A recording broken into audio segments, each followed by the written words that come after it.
మొదటి బాధ్యత, మొదటి ఆధిక్యత, ప్రతి క్రైస్తవుడు దేవునికి కృతజ్ఞతాస్తుతులు అర్పించాలి.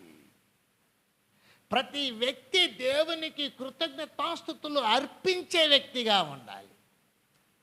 ప్రతి మానవుడు సృష్టికర్తకు, ప్రతి మానవుడు రక్షకుడైన యేసయ్యకు, దేవునికి కృతజ్ఞతాస్తుతులు అర్పించాలి.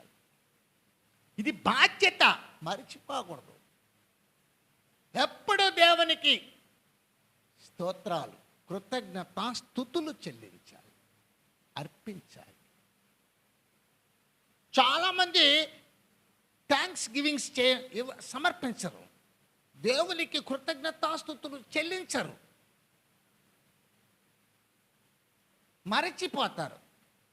దావీదు ఏమన్నాడు తెలిసిన? దేవుడు చాలా